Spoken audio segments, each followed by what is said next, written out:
Welcome back to Momentous Struggle, a Star Wars Shatterpoint podcast. On today's episode, I am joined by Matt Bucher, who is the reigning Adepticon champion. So we're going to go ahead and have a conversation with him about how Adepticon went. And Matt, how you doing? I'm doing pretty good, Todd. Fantastic. How's your day going? Man, it is going. It's going. We're in full prep mode for Easter with for the kids and everything like that. Did a bunch of egg coloring and all that type of stuff. How's your day going? How you been? It's going pretty good. Yeah, Good. just had a lazy Saturday. Uh, Went to the store, got all the stuff for Easter for tomorrow. Nice. So yeah, going into Adepticon basically. I mean, you went out there. I was lucky enough to ride all the way out from Phoenix all the way to Adepticon with you on the same flight, and you were nice enough to give us a ride in because you had a rental car. So I feel like I brought you some luck just by being there with you. I don't know if that's really true, but I feel like there was something there. Oh yeah, definitely. So and we were using your dice the whole time, right? So. Exactly. My dice were lucky for you at least because they usually aren't lucky for me. So that helps. Mm-hmm. So basically, looking at all overall at Adepticon, you played in every event. You played in the Frenemies event. You played in the team event. You played in Showdown. Was it more along the lines of just trying to get you wanted to completely embrace the entire idea of playing in the event and everything that with this whole new event, a whole new game at Adepticon? Yeah, I definitely wanted to show support for it. Like, Shatterpoint's a really fun game. I really want it to succeed as much as possible. So, showing support for the first big event and then also the prize wall. Um, Everyone needs the shinies. So, if you play in more events, you get more tickets. If you get more tickets, you get more shinies. So, that was degenerate gamer logic, right? Exactly. Yeah, no, I mean I'm right there with you. I was pretty bummed that I wasn't able to play, but AMG kind of hooked us up and gave us some of that cool swag. So got some of the shinies and some of the cool dice and everything like that. So it was really cool that AMG came out and gave everybody all that, had all that stuff available because like you said, all of us degenerate gamers really want to have all that cool stuff. So I'm Mm-hmm. glad you were able to partake in all that. Did you also do the league as well? I signed up for the league, and I think I played a few games, but most of the league games that I played were against other people practicing for the main event. So, we That we had the league rules, and we had the cards, we used them, but then we didn't really use the abilities. makes sense. Makes sense. I mean, yeah. So I mean, because you were in full prep mode for everything, like all of the events and everything like that, just trying to make sure you are 100% locked in for the showdown, which makes complete sense. Mm-hmm. So jumping into the Frenemies event, that was a new format that we really hadn't seen before, where it was kind of a restriction to the list building. What were your thoughts on that format as a whole? I actually really like it. So, um, I played a lot of X-wing previous to this, Okay. and um, when X-wing shifted to the 2.0 format, they introduced the hyperspace variant of the tournament structure, which was a restricted list. And restriction is, the breeder of ingenuity. So if I'm allowed to take all the best stuff all the time, I'm just going to take the best stuff all the time. And then eventually everything just devolves down into, well, this is the best, so this is what we take. And every match is a mirror match. And that just isn't very fun. Um, so definitely like the frenemies, the best buds, and the team tournament, where they had different list restrictions. Um, like those were lots of fun because they forced you to think outside the box and to come up with just not what is the best, but what is good following this subset of rules that I need to follow, right? So the frenemies was you couldn't share tags. So, you know, arguably one of the best primaries in the game, Darth Vader, uh, Jedi Hunter, he has 2 tags, which means I can't take anything Galactic Empire or Galactic Republic. So you're stuck with Separatist or Rebel Alliance, and I don't know. I feel like maybe Ewoks with him would have been okay, but that's I wasn't I ready mean, to take that path just quite yet. yeah, Vader Ewoks would be a very interesting list for sure. I don't know if it would have been the most competitive type of a list, but it would have been really interesting to see it. So Mm-hmm. overall, I mean, breaking down, what was your list that you had brought with you? So I did Darth Vader, Jedi Hunter, with Stormtrooper Sergeant and Fifth Brother. So Galactic Empire tag, and then I did General Grievous with Kraken and uh, B2s. Awesome. Yeah, I mean, so that makes sense Or going no, with the. I did Savage Opress. I changed Oh, that at the last second. I changed to Savage Opress. so what made you decide to change to Savage at the last minute? Um, I I ironically was playing a league game with Mother Talzin and her box, so it had Savage, and I was just like, you know what, Savage is he's a separatist. He's really good. Rolling extra dice with Savage is really good. So I kind of leaned into the Darth Vader innate ability, and I just went with Savage. It worked out well for me. I wouldn't say it won me any games outright. I think in hindsight, Kraken was definitely the better choice, just for the extra out of activation mobility on the B2s. Um, but both Kraken and Savage have protection steadfast, at least when they're on points. So they were kind of the same model. Savage just does a little bit more damage output, and that's kind of what I was leaning towards. But I don't know if it was the right choice, but it was a choice I made. So I mean, I don't think you made the wrong choice. I mean, looking at like the results on Longshanks, you finished 2-1 in fifth place. You really kind of just missed out on strength of schedule. I mean, so I don't think that was really anything that you was. A lot of that's not in your control. That's more along the lines of whoever you had beat in the previous rounds. mm-hmm. You needed to rely on them to win. So I mean, you did as best as you can. I mean, there was 1-2-1 was going to get in. You were right on the cusp of getting in. So I think, I mean, there's nothing to say that you made the wrong choice. I mean, everybody, it seemed like in this event, was just playing Vader. Like Uh Vader huh. was everywhere in this event. So I think that was the right choice. It was just whether of what are you going to pair with it. Is there a reason why you decided to go with Empire instead of Galactic Republic side for Vader? Uh, so it was basically just leaning into steadfast and protection, right? So Mhm. um, Savage would have steadfast protection, and as long as Fifth Brother's on a point, he's going to have steadfast protection. Makes So it. with 2 models that have steadfast and protection, like they're really hard to get off points. And with Stormtrooper Sergeant, you can move Fifth Brother a full advance out of activation um, for a damage, and that's really good because he also helps you break ties with Inquisitorial Mandate.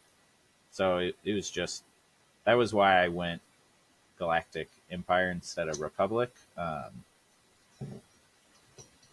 May No, not that have also been the best there, just because Galactic Republic, I would have been able to get Rex and Arfs.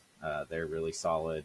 Arfs have the expose at range 5 instead of enfeeble at range 4. So I know that I missed out on a couple enfeebles due to range.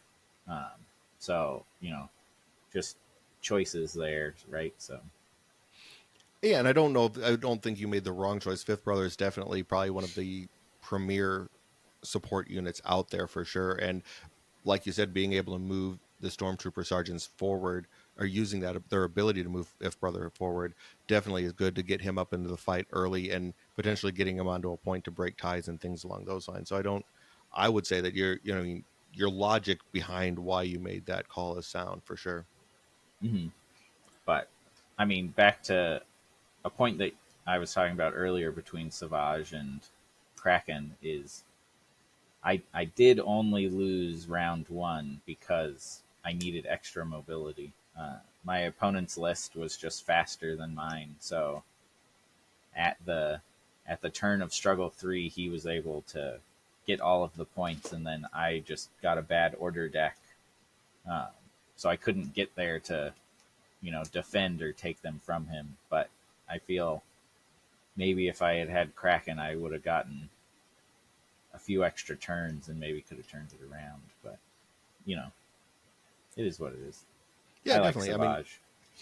Savage is a fun model. I mean, if you're looking for violence, he's definitely the one to take with you to the show. So definitely, I mean, I respect it. I mean, it's definitely cool to see him getting some play in the big events and everything along those lines. Hmm. Well, let's go ahead and talk about the team event because in the team event, you just decided to go all out with you went with Matt. I forget his last name, Sereno. Yeah, Matt Sereno. Sereno. So you and Matt basically teamed up for the team event. Yeah, we What? were Okay, Team Matt. team, and I love it. I love it. And the outfits that you guys went with, you were like the Tatooine tour guides. Was what it was called, I believe. We were tourists going to Tatooine. That Uh, was our so basically Dad's on vacation. We had bucket hats, Hawaiian shirts, silly sunglasses. it was fantastic. It was. I mean, and you guys had like pamphlets for like going and seeing everything around Tatooine and everything like that as well. It was you. You went all out, and I am there 100% for it. I thought it was really cool. Hmm. And I think and then you had your display board. Who ended up making the display board? So let me go back and explain. You took the sail barge from Return of the Jedi, where Luke gets thrown into the Sarlacc pit, and you turned that into your display board. Was that you that created that, or was that the other Matt? That was the other Matt. Yeah, Okay, he has he has a 3D printer and he runs a lot of events in his area, so he prints out a lot of terrain, especially the Imperial terrain, and okay, that the sail barge is from one of those sets. So he just scaled that up about 200%, so we could fit a full premiere list on it. nice. That was, I mean, it was really cool. I had to take a picture of it because you guys ended up playing one game on stream, and I had to take a picture of that thing because it was just too cool. Hmm. So, looking at the team event, what was your roster that you brought, and what was the one that Matt number two brought?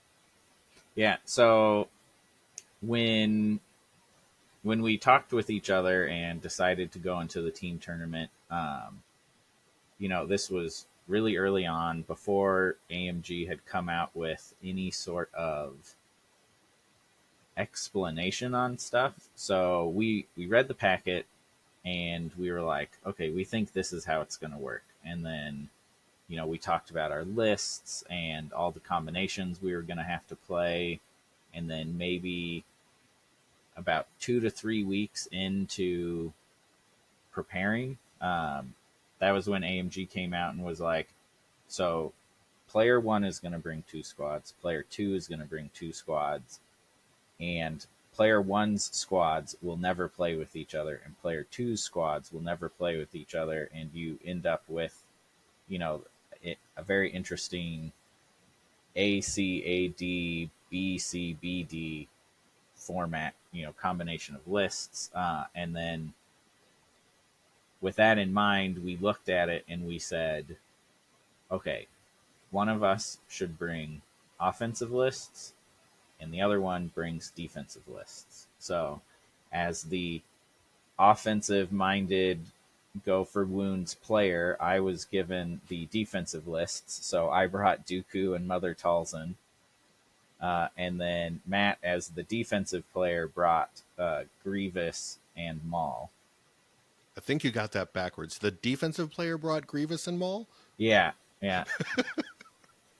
All right, I okay. mean, we played as a team, so every decision we made, like we talked about it before we would do anything, and most of the time it came down to tempered aggression. So I I held back a little bit instead of you know convincing Matt to send Maul out into the middle of nowhere to die heroically.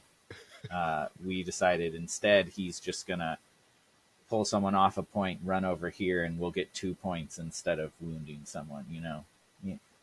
Maybe No, it was a little bit smarter, but still effective at winning the game. no, makes sense. It's funny because I was having a conversation during the finals of the Premier Showdown event because we were not live streaming that at that point in time, and Matt was off on the sides, kind of watching, and it was so funny talking with him about how you have those moments when you play, and just from playing locally, where you're like, this isn't probably the right thing to do, but if it works, it's going to be really cool. Mm-hmm. and, and that's I just died laughing because it's like, yes, he has had that moments when I've played against him too, and he's like, I just hope he doesn't do it at this point in time. So it was just kind of funny to see if, like, thinking about the two of you playing as a team and him trying to pull you back from the, but if we do this, it would be really cool. Mm-hmm. Yeah, I But definitely during our playtesting and everything, um, it it really helped me to lock down the mechanics more than, oh man, it would be really cool if Maul ran over here and threw his lightsaber at this guy and then wounded him and then ran over here and then pulled this guy off the point. Like, ah, and it's like, yeah, but to get that reposition, you're gonna have to get 2 successes, and you're shooting someone that's on elevation with 2 hunker tokens and can turn crits off. Okay, maybe that's not the best idea then. yeah, sometimes you just kind of have to rein yourself back a little bit, and it's nice to have a teammate that's willing to sit there and kind of rein you in when you're like shooting for the stars a little bit and might be overshooting a little bit. So Mm-hmm. that's awesome that you have a teammate that can do that for you. Oh yeah, definitely. Were there any matches during the team event that kind of stood out to you that, like, were, man, these were some great matches? I mean, definitely our. I would say the hardest matches we had were round 3 and round 4. So round 3 we were against Amon and Jesse from the Hello There podcast. Hmm. That was a really that was a difficult game. Um, Neither one of us, so none of the 4 people, we didn't make mistakes in that game. So the entire game came down to you know, luck of the order deck and dice variance. And Amon and Jesse took it. They had a better activation order than we did, and that was the game. Like, it was a really solid, really good back and forth, um, and that was what it was. And then our last round was against 2 guys from the Goomhammer um, blog, I guess. Okay. And they were really excited about Shatterpoint. They were really knowledgeable. They were really solid. And that game also, no one made mistakes, and it came down to order deck and dice variants. And then I think we got a little lucky with the priority in round 3, where it was in a good spot for us and a terrible spot for them whenever it was their turn. Yeah, that sounds pretty unfortunate. I mean, that's Mm-hmm. unfortunately that sometimes happens with just the way that the missions flip. Sometimes it's like, man, this is either way. I got a great one here, and you were playing Sabotage Showdown, so there wasn't even a choice there at that point in time. It was, you just flip it and what you get is what you get. And Hmm. I mean, that sometimes that just happens on those missions. Yeah, yeah, we definitely got a lucky three um, in our favor, and then it just the priority just didn't come up for them the way it needed to. Yeah, sometimes that happens. I mean, sometimes there's just those times where you just keep rolling the dice and it just does not pop where you need it to. It just stays on the same point, and you're just like, man, why can't you just move? Hmm.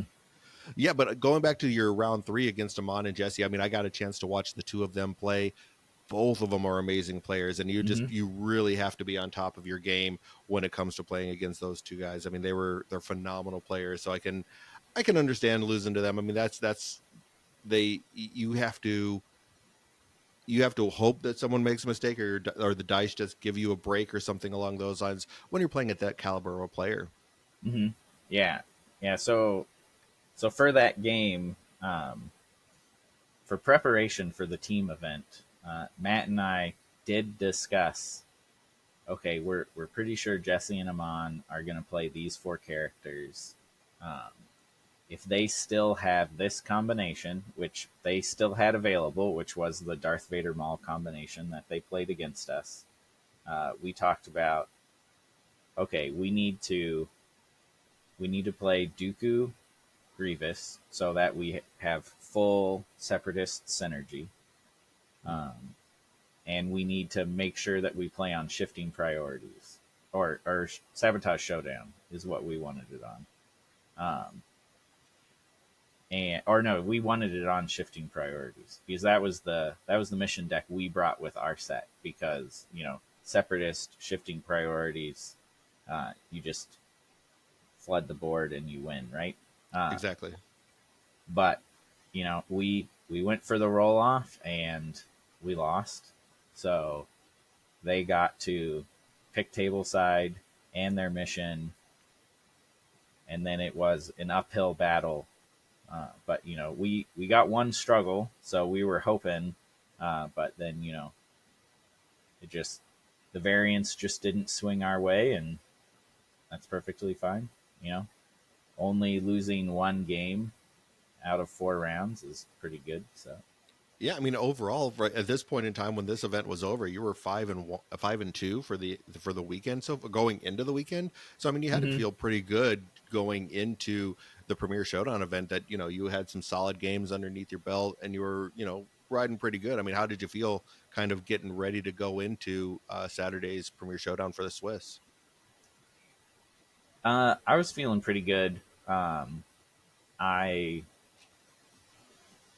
I woke up at 3 in the morning, um, the day of the main event, so Saturday morning. So I woke up at 3 in the morning, and I originally had B1s in place of the Magna Guards with Dooku in my premier list, because I'm a big fan of B1s. I think they're great. I think a reposition on two is amazing, and I really don't like missing out on a Dooku trigger to make a 5 die attack when you only have the Magna Guard. So if they're not engaged with anyone, they can't attack with Dooku's responsive trigger after someone gets wounded.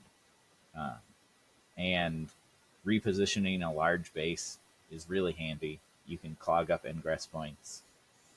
But I we had just we had the B1s in the team tournament, and every time they shot, no matter how well we rolled, they only kept getting one success. And I was like, you know what? I'm going to switch back to the Magna Guard. I know that that's like the meta call, air quotes, but that was just what I felt I needed to do. So at 3 in the morning, I changed my list. By one unit, the support unit, big deal. But that was what I did, and super happy with that change because the Magna Guards came in very clutch in multiple situations. I mean, there's a reason why everyone considers them S tier at this point in time. I mean, at least in the interwebs, Mm-hmm. that in everyone's opinion, they are one of the top events. I mean, I agree with you. B1s are definitely a solid unit, especially coming from a core box unit. They're really good. But going into, looking at wanting to make the best unit possible, I don't blame you for making that switch over to the Magna Guards. They're just really solid. Being able to always get that, those, the expertise chart is solid. The Mm-hmm. pushes that they get are just solid. I mean, it makes sense to make that switch. What did something just wake you up at 3 in the morning and make you decide to, oh, I need to make this change, or was it just the nerves of getting ready for the event, or what was that going on there? Yeah, I mean, I think that was just, you know, my brain was processing throughout the day. What do I should I change my lists? What do I need to change it to? And then, at 3 in the morning, my brain just finished processing and was like, "No, you need to change." So I woke up, changed my list, thought about it for a little bit, and then went back to bed. Woke up a few hours later, ate breakfast, went over to the convention center, started I, rolling dice. Yeah, sounds like a good call. So yeah, let's go ahead and jump into like your matches there. So day one, you basically come in and start running the gauntlet, so to speak. You played Mm-hmm. Joe in your first round, and he was playing. Let's see, he was playing Maul and Count Dooku, and you brought in that match Count Dooku and Cad Bane. What was your thought on this one? Looks like you guys were on shifting priorities. Yeah, so he had he had shifting, and I brought Sabotage Showdown. Um, and I looked at his lists, and from the previous day, um, I don't know if Matt and I in the team tournament, or myself personally in the frenemies tournament, actually ever want to roll off to go first. So I saw that he had shifting, and I thought, okay, this would be a good opportunity to play Cad and Count Dooku, because with Cad I brought Kalani and the B2s. So it's basically full separatist with Cad Bane and Dooku, right? So Mhm. if I wound, I get force refresh. If he wounds me, not my supports, I get force refresh.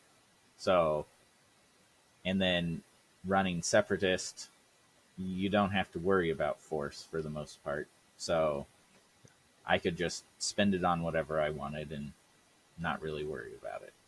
So that was my thought process going into it. Um, I was happy that I chose those characters because he won the roll off. He picked shifting priorities, so I had to play separatist. And fortunately, I had a really good order deck, and I was able to get the entire midline before he could. And then it was just a uphill battle for him. And then I was able to win struggle one and then close out struggle two. Nice. So, I mean, what is your overall feelings? I mean, it's like it seems like not winning the roll off in a lot of cases puts you in a better position. Do you feel like that helped you being able to score first, especially running the separatists, because you could run forward and just score all those points? Oh yeah, definitely. That makes Um, sense. but you know, you have to pick your squad before you do the roll off. So Yeah. I picked this saying, well, I hope I don't win the roll off. If I do win the roll off, I'm still playing separatists and I'll do sabotage showdown. So more than likely, I'll still get to both side points with separatist, assuming my draw order is good. And then that puts him in a hard spot on his first turn, right? Like he needs to take one or both from me, which most of the time is difficult. So he takes one, he scores three. I'm already scoring three, and then all I have to do is focus on that one that he took from me. Or if he left a back point exposed and I have someone that can get there, then I can just grab that point. Now I'm scoring four, and he still has, you know, 2 points that he needs to worry about trying to recontest. But that was my thought process. But it didn't go down that way. He won the roll off, and then I got to respond to his mission deck, and then it worked out for me, you know. So Definitely. that was good. Definitely did. Yeah. So I mean, it sounds like looking at round two, you kind of had the same thought process. It looks like going in there because you again had your two. You went with Cat again and Count Dooku. Looks like you ended up getting shifting priorities again. So your opponent ended up having to probably won the priority, or did you end up winning this one and you just picked his instead? No, he won priority again. So yeah, I looked at his list, saw that we would be playing, or if he won the roll off, we'd be playing shifting priorities. If I won the roll off, we'd be playing Sabotage Showdown. I also saw that he had four very good lists, and I just at that moment in time I felt more comfortable playing Cad and Dooku, so that was what I went with, and it turned out to be a good decision since I won. But all three of those struggles, they were really hard. Um, if you want to see them, I'm pretty sure they're on YouTube somewhere. Yep, I definitely that was a recorded match. And it is already up on YouTube on the Momentous Struggles YouTube page. I did go ahead and cut that down and is already up there for everyone's Mm-hmm. viewing pleasure. So, and eventually all three of the top cut matches will be up as well, which just happened to all feature you as Mm-hmm. well, which is I'm pretty happy about that. Being a local player, I was pretty excited that you ended up having such a good run, since I think I've been playing with you since pretty much the game launched, at least Mm-hmm. at multiple events. So I was trying to temper my excitement as watching you just on this amazing run that you had. Yeah, yeah. I mean, we'll get to the top cut later, but Definitely. So looking at round three, this one you ended up going away from the Cad Dooku and actually ran your Mother Maul side of it, and it looks like you were going up against a Galactic Republic list with Anakin and Obi-Wan, and it looks like you might have actually won your roll off for the first time here because you played on Sabotage Showdown. nope, still lost the roll off. But he was playing all Galactic Republic, um, and he brought Sabotage Showdown. So no matter what, we were playing Sabotage Showdown. Um, so, and then he was playing Republic, and I felt very comfortable playing Mother Maul into that. Just going full Dathomirian synergy, and then I had with Maul, I also brought Bo-Katan and the Supermandos. So uh, they were able to just easily swarm a couple points, hold them down with Bo's steadfast and protection. Um, and then Maul just did Maul stuff where he walked up, pulled people, hit them while they were exposed, wounded them, walked over to another point, and then Mother came in very clutch in a few moments there where she responded to my models getting wounded and ended up either wounding in response with her attack back or um, just I had very good mother rolls with the 5 dice where sometimes I would get you know 3 to 5 successes through on that, um, which is just that is just amazing when you can get those, because even just 2 successes on her attack back is 4 damage and an expose if you just go down the center of her tree, and then that just sets you up for, oh, I now get Shatterpoint and I'm going to activate Mother and you're already exposed and I'm just going to hit you again, and then I'm going to manipulating hand this model over there and I'm going to rearrange the board so that it's more conducive to my game plan. And that was pretty much how that game went. Yeah, I mean, sounds like it looks like you won that one 2-0, so it was just a nice solid run. Or was that 2? Yeah, I think it was 2-0 on that one, correct, right? Mm-hmm. Yeah, so I mean, it was just a Mother Maul can be a fantastic team to play against for sure. So basically, then looking into round four, you're 3-0. We know at this point in time that there's going to be 4-3 or 4-4-0s. So you win and you're in. Where was your mindset going into round four?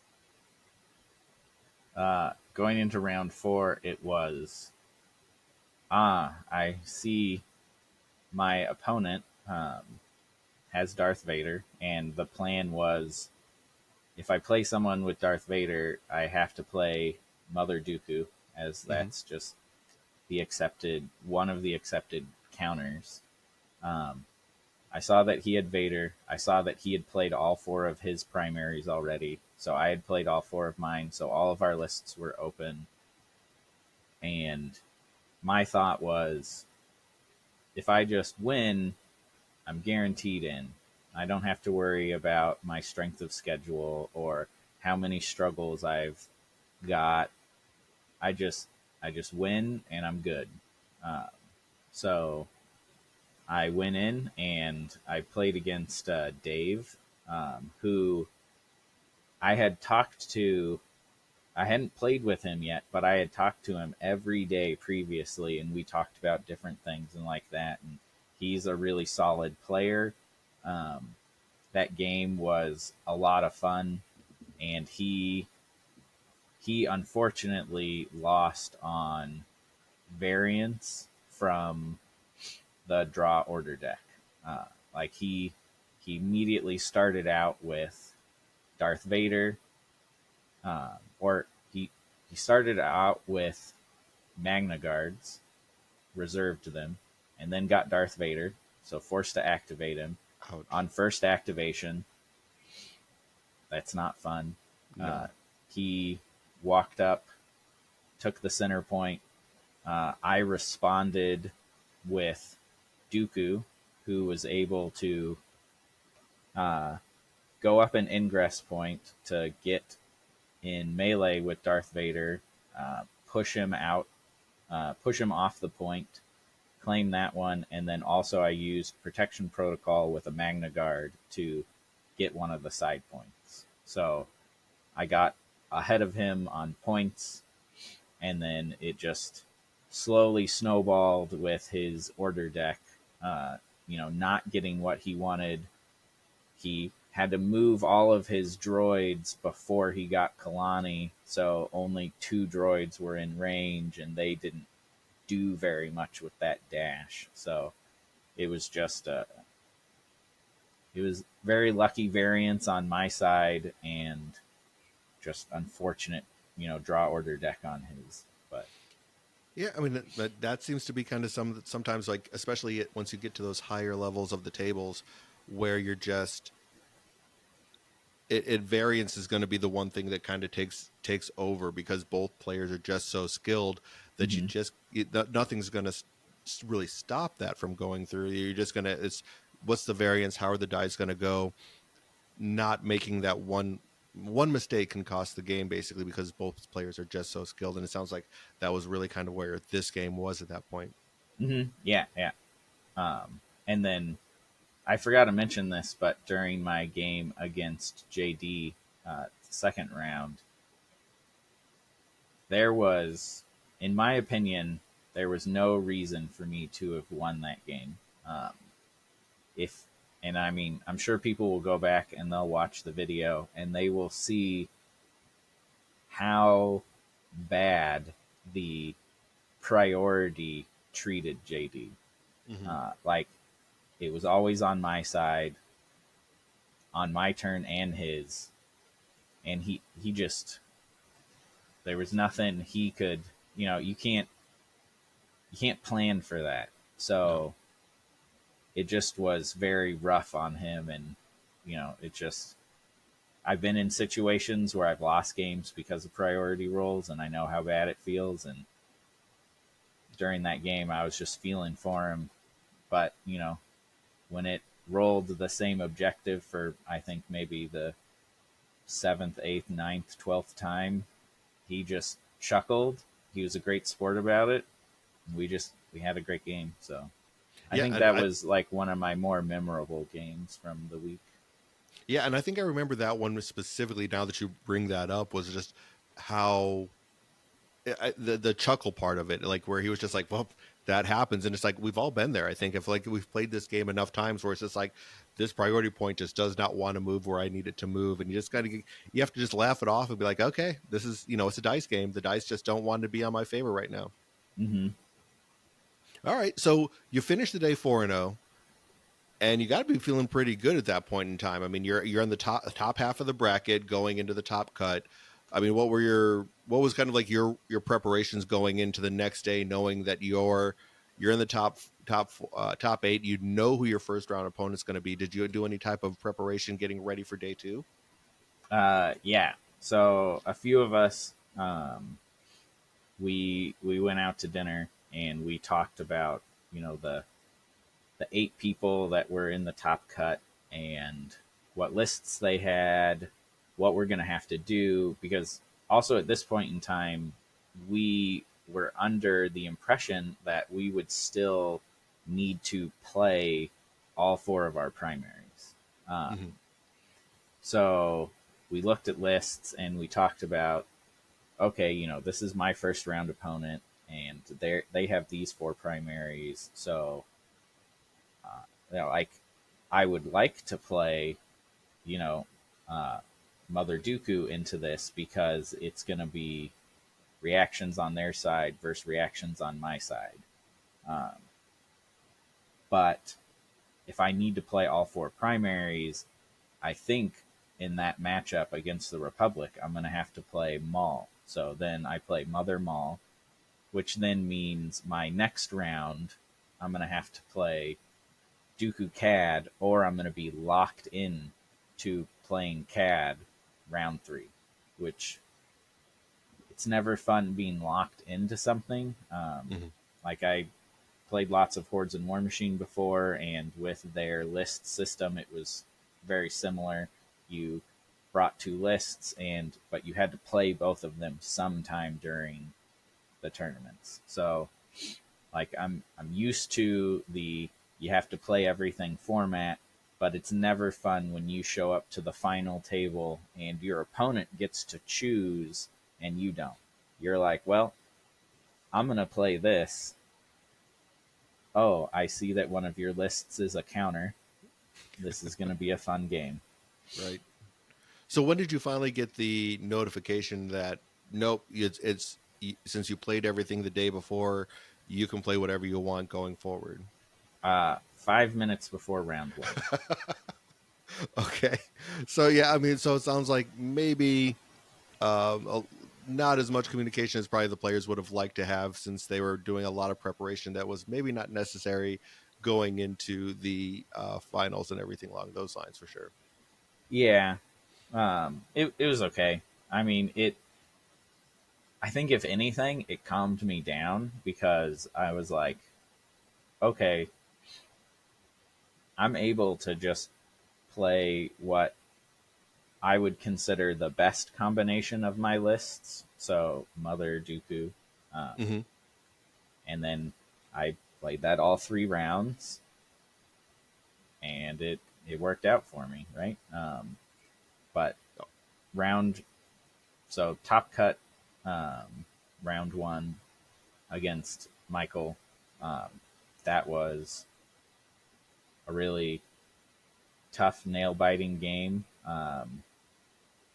We had a really good back and forth.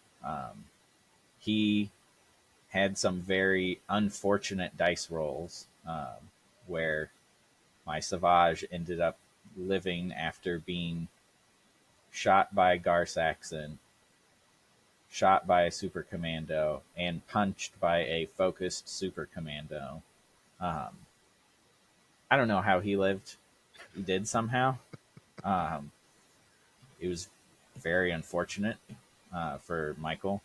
And then he, the only, I, I really feel bad for this moment, um, because the Shatterpoint card was remove 2 damage or a condition, Mm-hmm. and at that at this moment in time, um, the only model he had that wasn't wounded but had damage or conditions was Bo-Katan, and she was at 6 out of 8 health with strain. And he looked at the board. We had just shifted to struggle 2, and he was like, "Oh, if I activate her, I get her tactic, and then she gets to move, so I'll be able to get 2 points because he uses his tactic to move a Mandalorian super commando to take the point from Savage finally, and then he gets to move Bo and potentially wound my Night Sisters, which would give him the back point as well.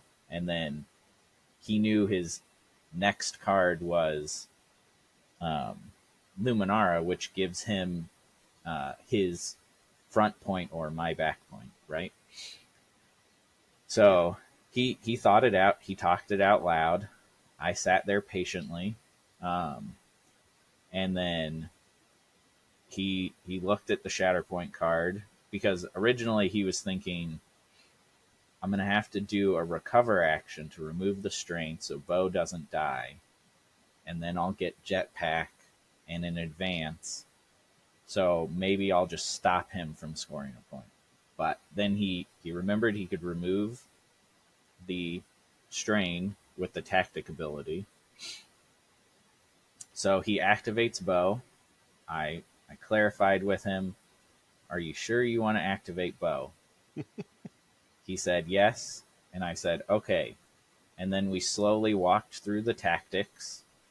Yep. And then once he was done with that, at the appropriate step, Django said, "Not so fast," and did 3 damage, doing the 2 that he needed to wound her, thus ending his activation immediately. And then, he still got his um, Luminara trigger to remove damage or conditions from people, and then he got his Ahsoka trigger. But Beskar armor is really good at blocking those lightsabers, so he did not take very much damage in return for securing that wound. And then it was my turn, and I was able to activate my last card, which was Count Dooku, and him and a Magna Guard, walked over, took a point, got a wound, and then it didn't. Some of the 50% variance dice roll chances just didn't fall in Michael's favor, and I was able to capitalize on that. Yeah, I do recall that play with Dooku or with Django, and it feels like that was kind of like that crushing moment in the game where it's just like it just ending that activation right then and there kind of just really like secured the win for you at that point in time. Mm-hmm. Yeah, definitely. Yeah, Django removing an activation is very devastating. Without a doubt. So, and looking at your round 2, you played against Amon, and it's in here as 0-0. So what happened with the, like, at least in Longshanks? So what happened with the game against Amon in the top 4 game? Yeah, I don't know why it's in Longshanks as 0-0, but I guess one of us didn't enter it correctly. I don't know. But yeah, so in that game, he knew what I was gonna play, mainly because the night before we had misinterpreted the brackets. So Amon was supposed to be on the other side, so I wouldn't have to play against him. But apparently we were wrong. So Amon and I were on the same side, and we had a long discussion of pretty much no matter who I play, I'm going to have to play Mother Dooku, right? So he knew what I was going to play. I knew what he was going to play. We tried to head game each other a little bit, but we we had talked a lot that weekend, so like we were pretty friendly towards one another, and we joked around a little bit, and then we ended up playing a mirror match, a perfect mirror match, because we both took the Dooku box and Mother box in its entirety. And then that game came down to draw order, um, dice variance, and priority. Um, Neither of us made any mistakes. Neither of us made any, you know, Hail Mary type moves. I didn't go for blood, so, you know, that was beneficial. Um, but he won the roll off. He got to pick sides. He went first. And then our order decks for, I think, a majority of the first struggle were whatever, and we had set up um, our boxes basically facing each other. So he had Dooku on one side, I had Dooku on the same side. He had Mother on the other, I had Mother on the other. So our activations were pretty like whatever he activated, I activated in response. And because of that, I was able to, um, you know, he moved Savage up, took a point.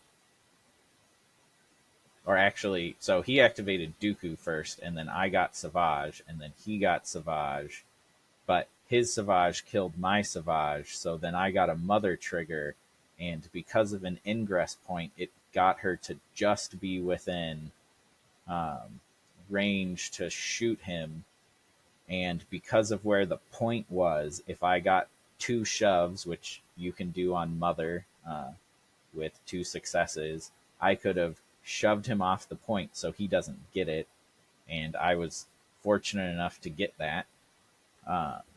So even though he came up and got a wound, I prevented him from getting that point. And then our game was very back and forth pretty much the entire time. And then I was just barely able to win struggle 1 because Amon moved. Um, he realized if he got the wound, he would win the struggle. If he got the wound and captured that point that Dooku had just moved on to, in his excitement in realizing he could win the struggle, he forgot protection protocol. Mm. So there was a Magna Guard that was millimeters out of range 2 from the point. So he got the kill. He killed Jango. I had a Magna Guard that dashed in to contest the point, so he didn't flip it, which made it end on 0 instead of him winning. And then I got a momentum and was able to just win the struggle on the next activation. Wow. So that was a lucky break for me. And then the next struggle that we played, neither of the maps were beneficial for him. I had my 2 back points, and then I had the middle, and he only had 1 of his back points. And we got basically in Sabotage Showdown, we got the X map, so it was either back right, middle, front left, or front right, middle, back left. Mm-hmm. So no matter what, I was getting 2 points. So he chose the map that we both talked about afterwards and agreed that was the correct choice because he was guaranteed 1, and as long as he didn't activate the Magna Guards, which were on like 2 or 3 health, standing right next to Django, so he knew I was going to not so fast them. Or Django, he could get 2 points. Um, he got Django. He still ended up getting 2 points. But fortunately for me, the variance was on my side again. And whenever it was Amon's turn, he just could not get the priority in his favor. And whenever it was my turn, it was a point that I already owned. So that let me focus on trying to lock down points that were easier for me to swarm. And then the game came down to a very not well designed play in my head. I was going for one thing, but realized that I could not kill or shove his Django enough to get him off the back point. But I saw that because I had already focused, so I'd used one of my actions. I'd focused and I moved. There's nothing I could do. I couldn't take that back. But I realized that I could advance and end up in a point where it would give me just enough of an angle to capture wire his Django off the point, and then I could pay for jetpack to land behind Dooku and the Magna Guard to get his back point, which then would get me all 4 points, and that would win me the game. But I'm sure that you'll see in the video of that, that play took us maybe 10-15 minutes to work out, and we had Chris in there, the head judge, just measuring everything for us while me and Amon just stood off to the side of the table and just talked, and we're like, if this works out, that's cool. If it doesn't, that's fine too. We'll just do this. And by thicknesses of the hairs on your head, I was able to just pull Django and just land my Django on the other side of the Magna Guard. That is fantastic. So yeah, I mean, it's just amazing. It sounds like an amazing game. I caught the tail end of it because I ended up having to go to the big reveal for the everything like that. So, but yeah, I ended up coming back, catching the tail end, and it seemed like just an amazing game. That's two of you hard fought battle for sure. Yeah, it was definitely a hard. They were both hard struggles. Like neither of us would give each other an inch, but we had a great game. We laughed about it later. We talked about it several times, and it was a great game. Yeah. Awesome. So then went into round three, and the nice thing is at least was we would, since you played on the feature match every single round, we would go in and reach and change the tables a little bit every time to try, and so you didn't have that advantage of knowing all of the angles and knowing where all the ingress points were and everything along those lines. And Mm-hmm. the thing that I liked about that was you were very adamant that no, this needs to happen because it gave you such an advantage. You wanted to make sure that you didn't have an advantage over your opponents. That was Mm-hmm. really amazing. Yeah, yeah. But actually, at the beginning of round two, when I was going to play against Amon, um, they told me I was going to be on the table one again, so on the stream table, and I said, "Are you sure? I already played there." You know, my teammate from the team tournament, Matt, and my eventual last round opponent, Dean, they were the other pair that was playing, and I was like, I really feel like these guys should play up there because I've already played there, and then no matter what, whoever wins or loses, except for if I lost, then Amon would have the disadvantage of not playing on that table. Um, but we talked about it, and they were very reluctant to not allow me to play up there, basically. Mm-hmm. Um, so we came to the compromise of, well, then the terrain should be shifted. So Correct. everyone, we all talked about it, we all agreed on it, and then they were like, okay. So I walked away. They rearranged the terrain. I came back. Me and Amon had our game, and then for the finals, you know, again up there, they rearranged the terrain. We had a small lunch break, and then we went into our game. Yeah, I mean, I think that was the better way to go about it in retrospect. Was that way everyone was like on an even playing field, at least as far as the Mm-hmm. mat was concerned.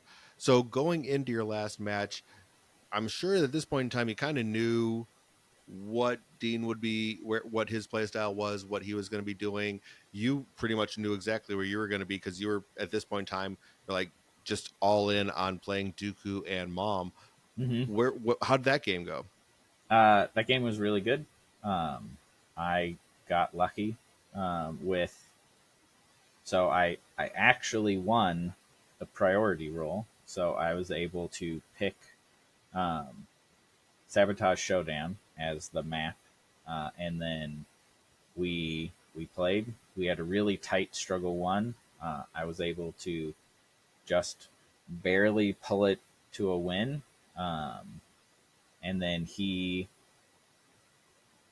had a very, I would say, an abnormally long struggle too for Sabotage Showdown. Anyways, neither of us was lucky with the priority roll. Whenever it was my turn, he owned the point, and there was nothing I could do about it. Whenever it was Dean's turn, I owned the point, and there was nothing he could do about it. So that game, we went back and forth for a while, and uh, then eventually he ended up winning struggle 2, and we flipped to struggle 3. And fortunately for me, with um, I knew,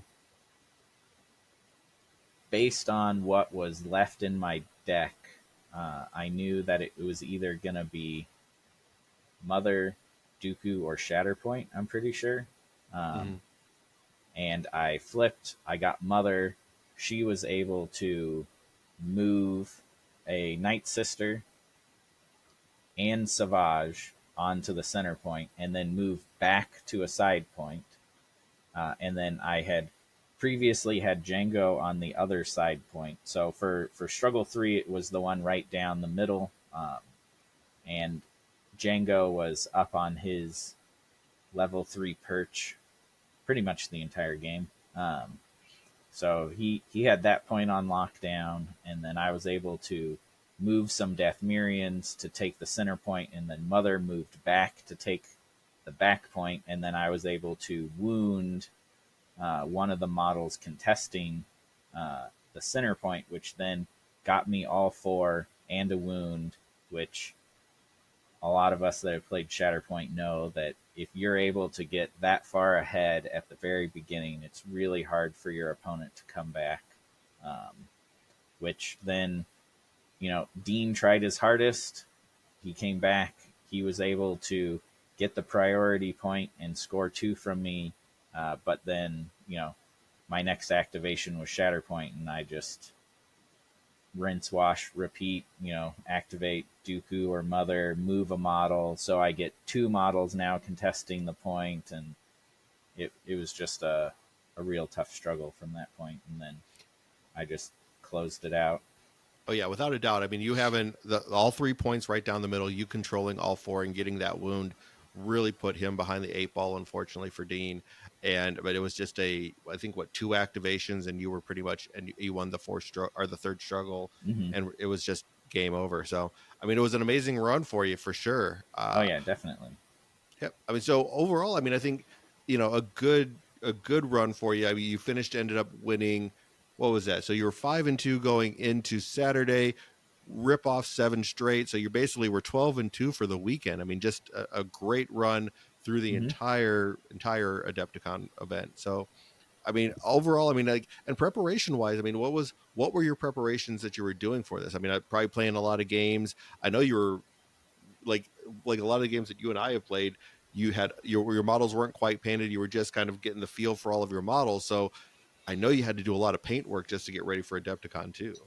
Yeah. So the painting is probably where I spent a majority of my time, because it was not only um, like I had nothing painted before I decided to go to Adepticon. Um, so um, I basically would wake up early before work. I would paint 1.5 to 2 hours before going to work. I'd go to work, I'd get home, and I'd paint for another 1.5 to 2 hours, and then I would go to bed, and I just repeated that for about 2 months straight.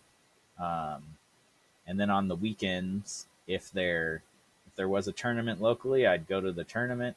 If there wasn't a tournament locally, I pretty much painted for 6 to 8 hours. Um, so I did lots of painting, and you know, when you're painting, you can't really do anything else. So I just either had uh, YouTube playing in the background, playing a Shatterpoint battle report, or I was listening to Shatterpoint podcasts.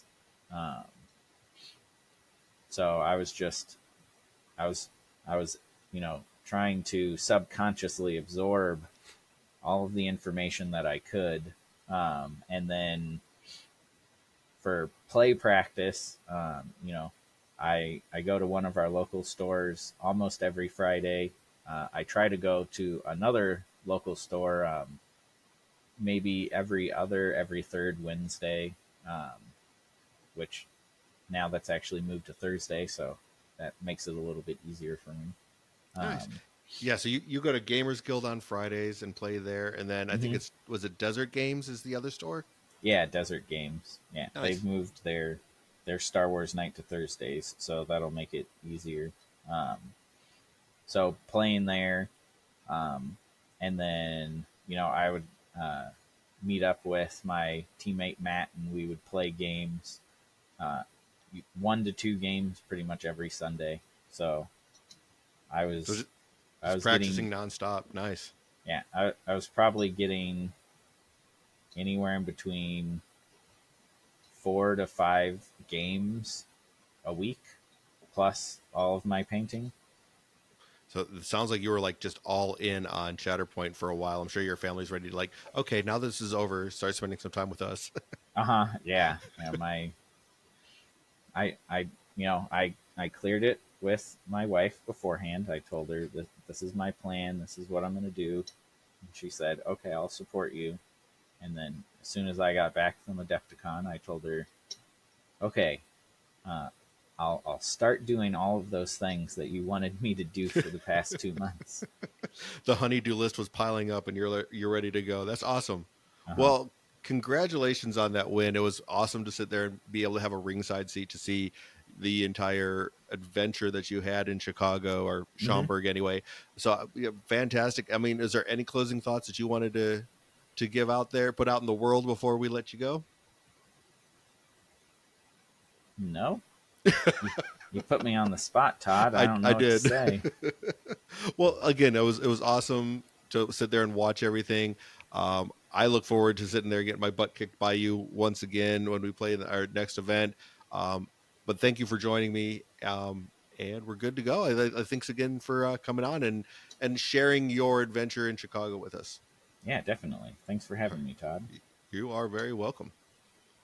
I once again want to thank Matt for joining me here on this podcast to discuss his adventures in Schaumburg and how he ended up winning through all of the different events and all the different events he played, and just kind of giving us a really good look into his entire adventure. So once again, thank you very much, Matt, for joining us. I do want to give a quick shout out to our two newest patrons. That is Andrew and Dion. Thank you very much for joining our Patreon and helping keep our channel going. We do appreciate each and every one of all of our patrons.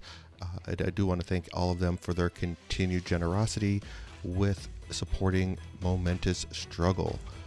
And that will wrap up our episode for today. Again, thank you very much for listening. And as always, may the force be with you.